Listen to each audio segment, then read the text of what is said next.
Bom dia para você, bom dia para a sua família. Obrigado pela sua presença conosco aqui na Rede Vida. A gente começa agora, Palavra do Cardeal, nosso encontro com Dom Odilo Scherer, Cardeal Arcebispo de São Paulo. Toda semana o Dom Odilo está aqui conosco e com a sua família para trazer uma palavra para todos nós, para toda a igreja. Dom Odilo, bom dia, Dom Odilo. Bom dia, Padre Juarez, bom domingo também. Obrigado, Dom Odilo. O senhor também. E a vocês todos que nos acompanham, bom dia. E a gente fica muito feliz com a sua companhia todos os domingos.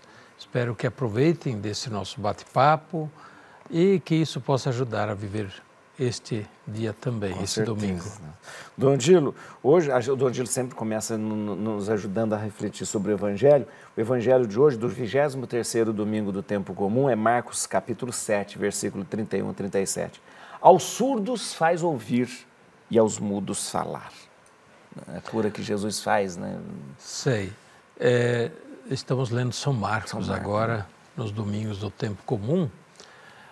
São Marcos é bastante sintético, não faz narrativas longas. E também as narrativas de Marcos, embora pareçam muito objetivas, mas elas estão cheias de simbolismo também. No caso, Marcos narra a cura de um surdo mudo. Surdo, mudo, as duas coisas sempre vão juntas, né? É verdade, é verdade.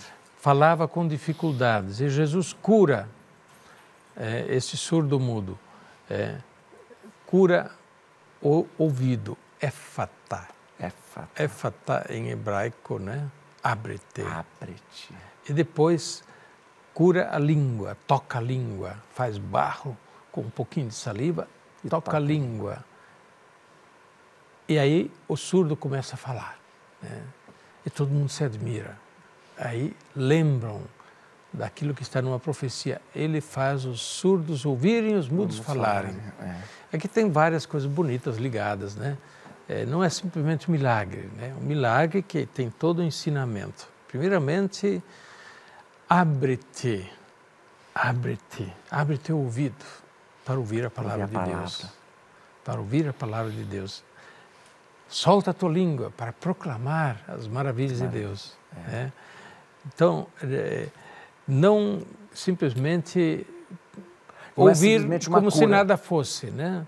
E passar por aí. Quando às vezes a gente vai na missa, ouve ou lê a palavra de Deus, a vida continua como se isso nem tivesse existido. Então, esse trecho do Evangelho de São Marcos é justamente um convite a nos deixarmos a tocar por Deus, pela palavra de Deus, para, abrindo os nossos ouvidos, ela tocar o nosso coração e também se manifestar em mudança de atitudes, proclamar os louvores de Deus, as maravilhas de Deus, enfim, a palavra proclamada, testemunhada novamente. Não é simplesmente uma cura por curar, né? Porque Jesus não era médico nem curandeiro, tinha um propósito, né? O éfata fala isso, né? Os milagres de Jesus, que São João, no seu evangelho, até chama de sinais. Sinais são sinais de. Os milagres mostrando são indicativos de alguma coisa. Então, sempre falam da mensagem que Jesus quer dizer, ou então que ele é. O próprio Jesus é a mensagem. No caso, Jesus é a palavra de Deus. Abrir o ouvido para ouvir a palavra de Deus, né? Depois, soltar a língua, também para proclamar as maravilhas de Deus. Somos testemunhas do Evangelho, vós sois minhas testemunhas, ide por todo o mundo, tudo isso está relacionado aqui. Mas você me lembrou de um outro detalhe interessante, que Jesus faz um pouco de barro com um pouco de saliva e toca a língua. Isso não é um gesto mágico, mas nos reporta a criação. Deus fez o homem do barro. Jesus refaz, né? Refaz o ser humano na sua original dignidade. É sinal da salvação que vem por Jesus, que refaz o homem atingido pelos males como consequência do pecado e tantos males. Então, Jesus é a salvação que restitui a dignidade ao homem e a sua capacidade de sintonizar com Deus. Interessante, o senhor está falando que um dos gestos no batismo é o éfata. Isso aí, né? Que muitas vezes a gente não faz, né? Quando batiza, passa por cima, porque é um gesto opcional. Mas é bonito, porque... Tocar a boca. O sacerdote, o diácono que batiza, toca o ouvido do nenê e diz, éfeta, abre os teus ouvidos para quanto antes ouvires a palavra de Deus. Daí eu aconselho aos pais e padrinhos, quanto antes ensinem a ele o nome de Deus, a falar o nome de Deus e a ouvir a palavra de Deus. Depois, um pouquinho de sal na língua. Se fosse o sal da... Para também, acompanhado esse gesto com as palavras, que quanto antes possa saborear as coisas de Deus, né? Saborear as coisas de Deus. Então, é isso que o Evangelho de hoje, de São Marcos, entre outras tantas coisas, nos diz. Que bonito. Dom Odilo, nós estamos perto dia 14, é a exaltação da Santa Cruz, uma festa bonita na igreja, a exaltação da Santa Cruz. A gente vive num mundo hoje que evita a cruz, né? Tem medo da cruz, ou seja, um mundo que prega justamente... Existe até escolas da felicidade agora, tem universidade de felicidade agora, como se de repente a gente quisesse negar o sofrimento na vida da gente. O sofrimento é inevitável e ele não é também de todo negativo, né?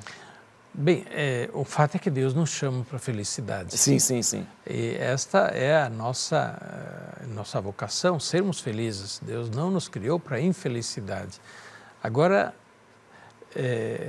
negar o sofrimento ou fugir de todo sofrimento, isto é, às vezes, fugir do caminho da felicidade, porque o caminho da felicidade passa também, muitas vezes, pela cruz, passa pelas escolhas difíceis, passa por sacrifícios.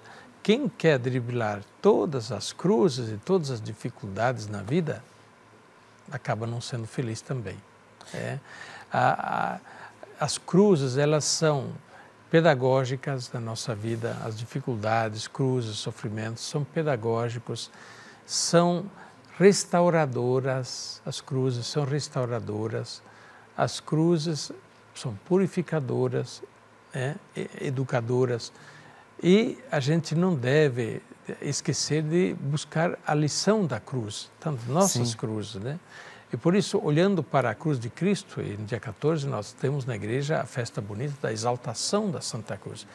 Não é simplesmente para exaltar a cruz, a dor, o sofrimento, não. Exaltamos a cruz de Cristo.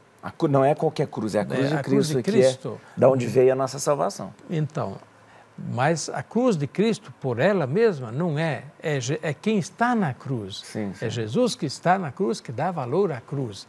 Por isso também a igreja convida a não simplesmente encarar a cruz de maneira assim neutra, parada, comum, né?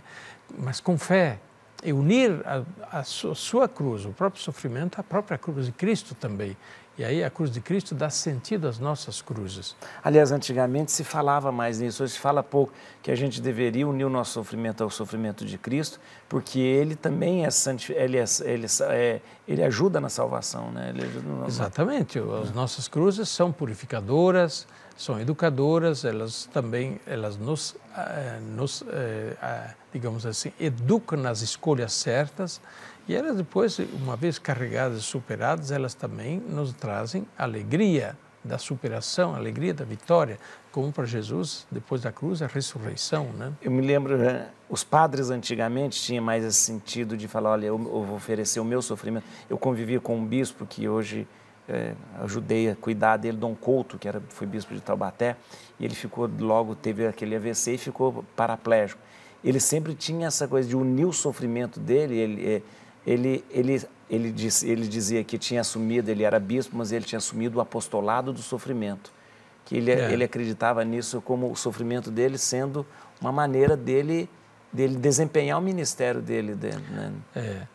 Em suma, eu acho que vale aqui a gente dizer, a vida feliz não acontece sem cruz. Sem cruz. Buscar a felicidade não enfrentando as cruzes e não assumindo as cruzes da vida é muito contraditório, isso não existe provavelmente, é uma ilusão. Então, a felicidade sim é a nossa vocação, mas a felicidade como um caminho que nesta vida passa pela cruz. A cruz das renúncias, das escolhas mais difíceis que nos empenham, até mesmo a cruz de você renunciar a um prato de comida excessivo, que você gostaria muito de comer, mas que deixa você doente. Sim.